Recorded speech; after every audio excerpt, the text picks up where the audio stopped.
Agora eu vou passar para o Hans, que é o nosso jurista aqui também, junto com a Janaína, professor de Direito Constitucional, ex-deputado, ou seja, tem a vivência em todos os ramos que a gente está falando, né, Hans? Queria te ouvir sobre esse Instituto do Impeachment e te deixar à vontade também para perguntar para a Janaína. Boa noite, Afonso. Boa noite, Janaína. Boa noite, Sabrina. E essa imensa audiência do nosso My News, o Segunda Chamada. Eu estava ouvindo a vereadora Janaína e me ocorreu uma pergunta que eu vou fazer depois dessa primeira minha avaliação sobre o Instituto do Impeachment, né?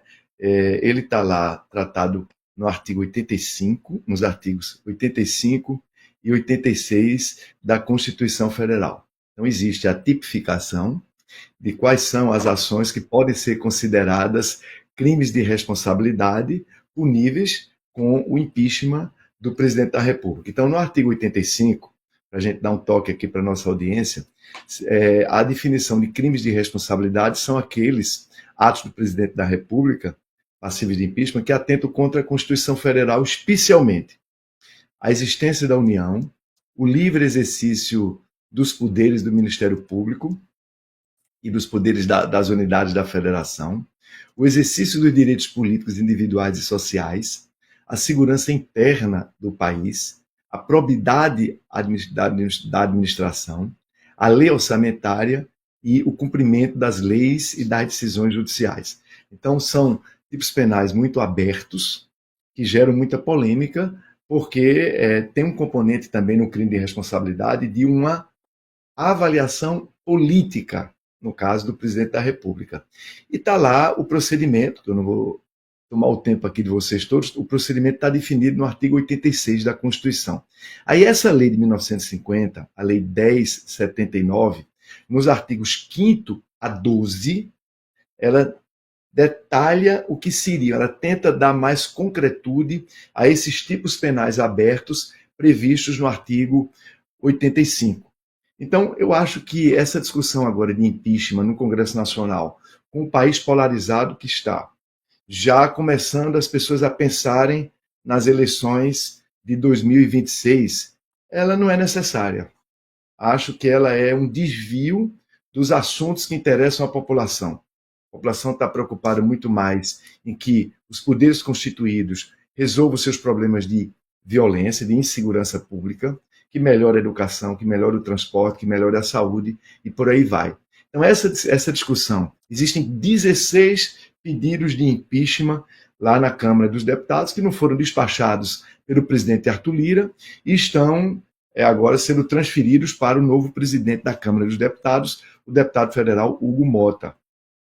Então, rediscutir esse procedimento da Lei 1079, né, ou querer discutir esses pedidos de impeachment é desviar a população, desviar os poderes dos assuntos que realmente interessam na conjuntura atual.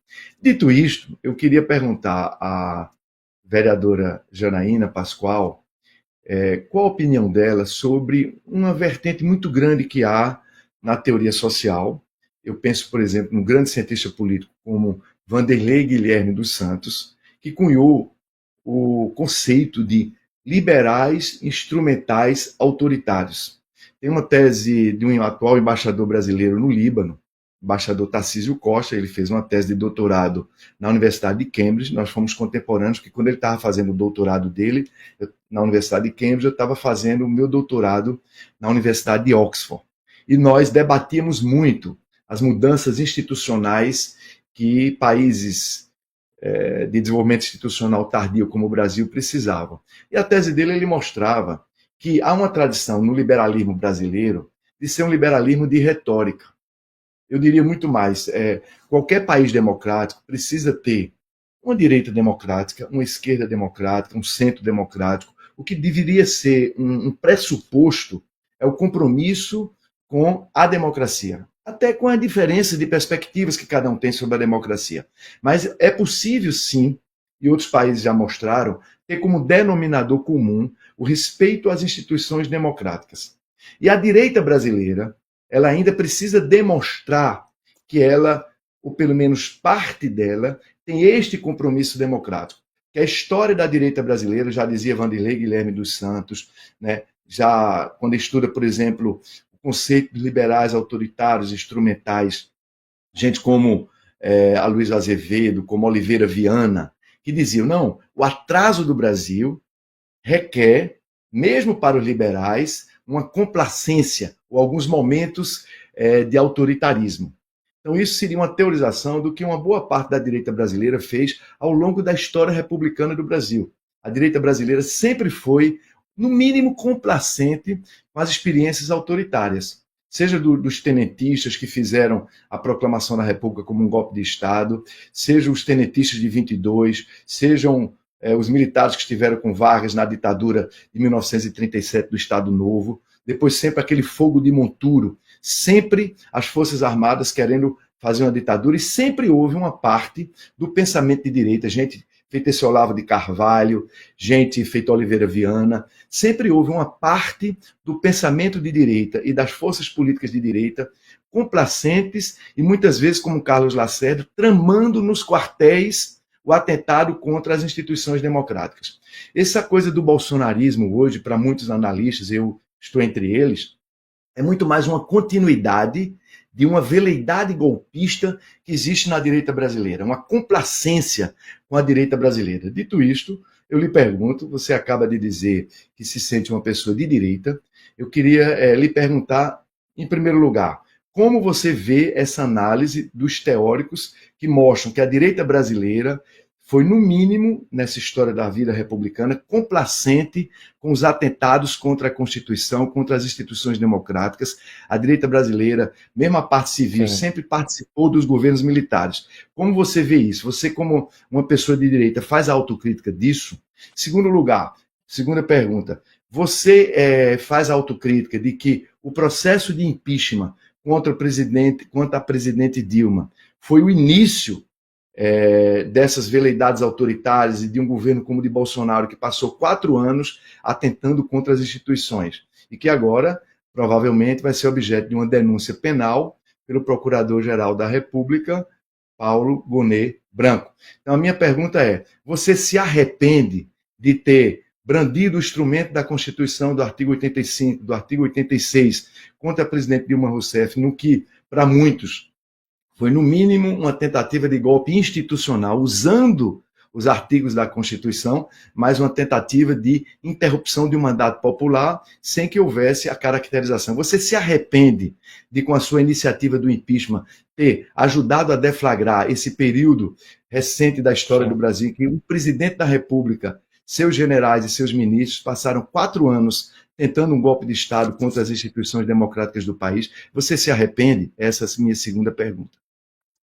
O senhor está parecendo um participante da Inquisição, porque, assim, essa entonação, você se arrepende.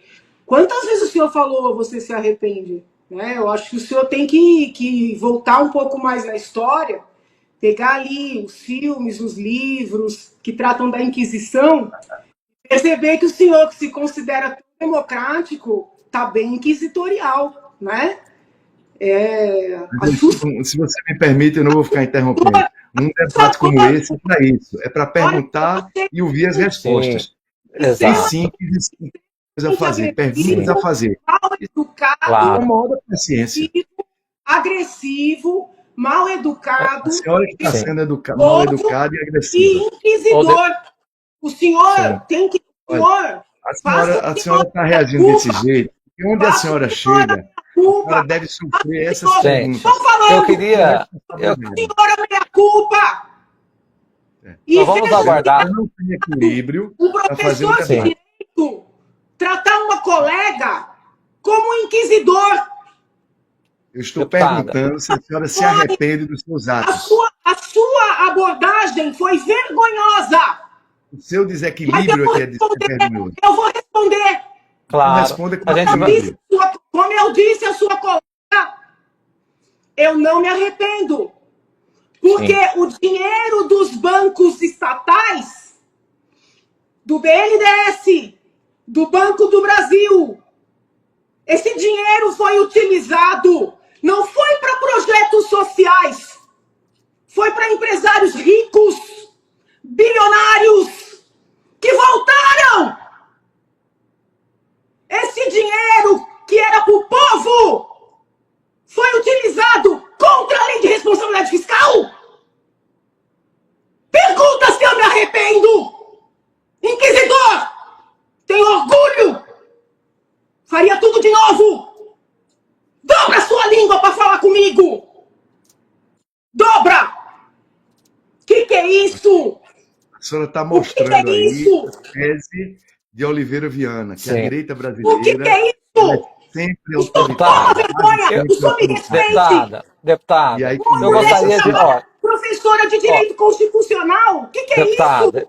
eu queria pedir a palavra aqui para dizer que a gente respeita a senhora Eu imensamente. dialogo com um homem que trata uma mulher como um inquisidor. Olha, deputado, eu queria dizer que o Maurício Randes, ele é uma das pessoas mais gentis aqui na participação do My News. Não foi comigo. E ele trouxe aqui um arcabouço de questões, perguntando para a senhora, essa questão mesmo do arrependimento sobre o impeachment. Se o homem falou, você se arrepende. O que é A isso? senhora, eu assisto muito a atuação parlamentar da senhora e outras entrevistas que a senhora deu, e essa questão do arrependimento vira e mexe e entra nas perguntas, não é uma pergunta nova. Não desse jeito, mas eu vou responder. Eu Claro, não me arrependo. e para dizer isso, que a gente está aqui... E não é correto dizer... Estou terminando. Dizer que Claro, por favor. só a direita compactua com ditadura. Eu Perfeito. nunca compactuei com o discurso intervencionista. A vida inteira denunciei os crimes da ditadura militar. Agora, a esquerda é, por princípio, autoritária. Não existe regime real esquerdista que não seja totalitarista. Quantos Stalin matou? Mao Tse Tung. Os de agora, que vocês babam ovo e puxam o saco de Maduro. Que moral esse povo tem para meter o dedo na minha cara? Deputada, O que é isso? não, é muito importante o que a senhora falou, e está aqui registrado como a gente sempre defende a liberdade de opinião. A senhora falar sobre a esquerda, sobre essas questões de ditadura é muito importante. Portanto, Aqui trabalhando com educação. sem dúvida, não há dúvida. Esse é o princípio básico do MAI. Um diálogo educado. Sem dúvida, sem dúvida. Sem dúvida. Não, a nossa ideia aqui, na verdade, é que a gente possa ouvir a todos, né? E as diferentes visões, sempre com esse respeito do debate, do contraditório. O que o Maurício fez, e aí foi. Ele tem toda a liberdade para construir como ele prefere. É essa questão que ele fez, esse recorte sobre a direita. A senhora falou sobre a esquerda de uma forma super democrática. Tenho certeza que ele se sentiu contemplado com a resposta. E repito, essa questão do arrependimento ou não, é uma questão que volta em entrevistas com a senhora foi protagonista de um momento histórico importante, né? E como um momento histórico... Entendeu? Sim. Não é assim. Não, sem dúvida. Eu tenho certeza que o Maurício, que eu, como eu disse para a senhora, participa aqui com a gente sempre no My News, quis fazer uma indagação e a senhora responder da forma que a senhora achar melhor. E aqui vai ser sempre assim, quando a senhora vier a participar com total respeito à visão da senhora, a gente quer te ouvir. Por isso que a gente faz as perguntas com o intuito de ouvi-la, né? E a gente vai sempre zelar por deixar esse espaço aberto.